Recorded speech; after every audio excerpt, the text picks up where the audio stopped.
Bonjour, bienvenue sur le tarot de l'âme. Alors, comme vous savez, je réponds à des questions par la lecture des tarots qui est pour moi... Le tarot pour moi c'est comme un miroir de ce qui est caché à l'intérieur de nous, ou en tout cas caché.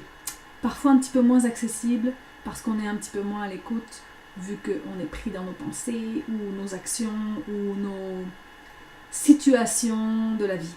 Alors, de pouvoir faire un arrêt sur image et observer ce qui se passe à l'intérieur, ça peut être des moments intéressants pour se recentrer et entendre à nouveau la voix de l'âme qui nous parle et nous donne des réponses. Elle ne dit pas toujours ce que notre ego veut entendre, mais ça vaut la peine de l'écouter vraiment. Alors la question que j'ai reçue aujourd'hui nous dit « Je suis une artiste et j'aspire à vivre de mon art. Malgré les plans mis en œuvre pour réaliser ce rêve, mes revenus ne sont pas à la hauteur de mes attentes. Que puis-je faire pour créer de l'abondance dans ma vie artistique professionnelle ?» Alors la première carte, c'est la mère des pentacles, c'est-à-dire la reine des pentacles. Alors, je ne sais pas si tu vois, mais il y a un beau petit bébé qui dort tout contre le cœur de sa maman ici. Alors les pentacles, c'est une... comment dire, c'est en lien avec la terre, avec l'élément de la terre. Donc tout ce qui concerne les possessions, les biens matériels, l'argent, la vie de tous les jours, le concret. La carte est à l'envers, elle veut te parler précisément, elle veut vraiment te dire quelque chose. Mais en même temps, elle te parle de cette capacité que tu as à être capable de faire grandir la matière autour de toi et de transformer ce qui existe autour de toi en un jardin de roses, en quelque chose de beau, tu es capable d'amener la beauté et l'abondance autour de toi en fait, que ce soit, en tout cas, avec ton art, avec ta façon de regarder, avec ta façon... C'est comme si tu portes déjà cette abondance à l'intérieur de toi, dans ton regard, dans ton attitude. Alors pour qu'elle se transforme en argent, cette capacité que tu as de nourrir par ton art les gens autour de toi, comme elle est à l'envers, moi elle me parle d'une invitation à faire la même chose pour toi-même. Et de permettre à la partie de toi qui est craintive peut-être par rapport à l'abondance financière, permettre à cette partie-là de s'apaiser et de grandir, de grandir dans le sens de devenir sécure, d'avoir foi en ton talent, foi en ce qu'il peut apporter au monde et foi en l'abondance qu'il peut générer finalement. Et en faisant confiance ainsi à cette partie de toi-là, ça va se retourner pour te donner vraiment le meilleur de ce que tu portes. La lune, qui est une carte, ces deux-là, c'est des cartes majeures ensuite. La lune, au centre de ton jeu, elle est retournée aussi. Elle parle, c'est une carte, vraiment, c'est une grande carte de féminité évidemment, c'est la lune. En tout cas dans notre hémisphère. En lien... Je dis ça parce qu'en Inde, on dit le lune et la soleil. Donc, mais chez nous, la lune, c'est considéré comme un archétype du féminin. Et ça nous parle du royaume de l'imagination, du royaume de la créativité, être capable de voir au-delà, dans la nuit, au-delà des apparences ou d'apporter ta vision artistique. Pour les artistes, souvent, ils sont capables de voir ce que le commun des mortels ne voit pas dans la même situation ou dans le même paysage.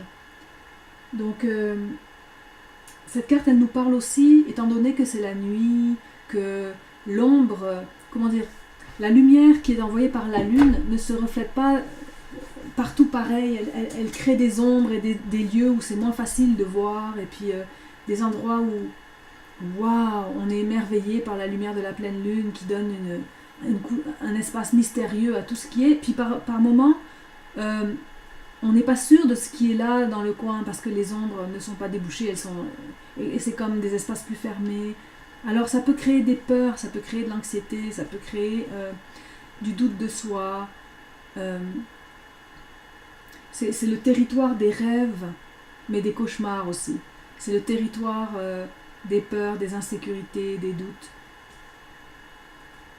Et en même temps, c'est le territoire de l'imagination et de la créativité. Donc ça, c'est quelque chose, comme c'est une carte majeure, ça nous parle vraiment comment dire, de ton être, de ce qui est présent en toi par essence.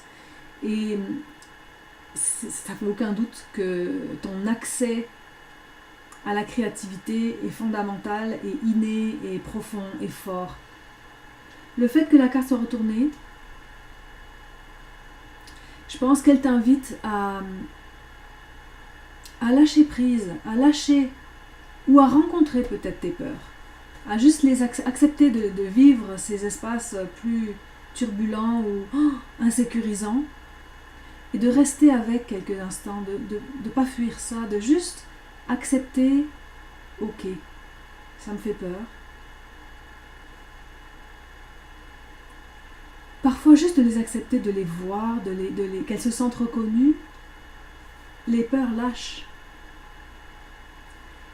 Parce que quand il n'y a personne pour faire ça, c'est comme si elles sont encore plus insécures, il n'y a personne pour les rassurer. Mais quand toi, tu es là pour les rassurer, parce que tu fais exactement ce que cette maman fait avec son bébé, elle le rassure, tu vois.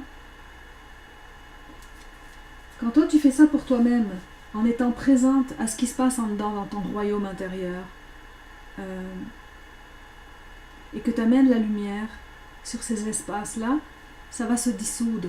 Et ça va te permettre de débloquer ta créativité, de débloquer les réponses de ton inconscient. Ici, on est vraiment dans l'inconscient, dans la nuit. Donc la carte va se retourner. Donc moi je te dirais, fais face à ces peurs qui sont là, ou à ces doutes que tu vis, non pas pour les laisser grandir et t'envahir, mais plus pour les envelopper, pour les sécuriser, pour qu'ils s'endorment tout doucement dans tes bras, puis que tu puisses avoir accès aux dimensions profondes qui sont en dessous de ces peurs-là. Donc, en tout cas, ta créativité, waouh! C'est intéressant parce que ta créativité peut vraiment s'exprimer dans la matière, dans le concret. Elle peut t'apporter beaucoup dans le concret, beaucoup d'abondance.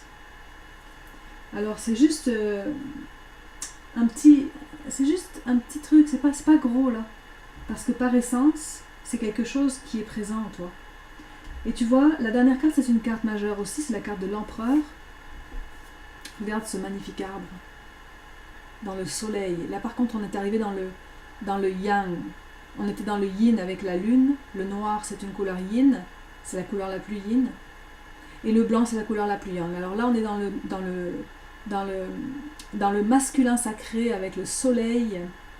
Et tu vois, cet arbre-là, c'est un conifère dressé vers la lumière. Les conifères sont des flèches vers la lumière, avec toute une stabilité enracinée. L'empereur, c'est un espace de toi que tu vas retrouver en traversant ça ici-là, et en te donnant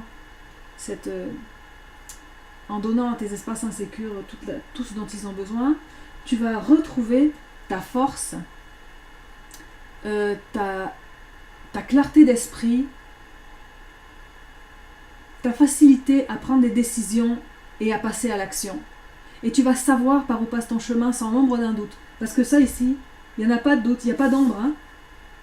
Il y a le soleil, la lumière intense du soleil, et c'est clair par où passe ton chemin.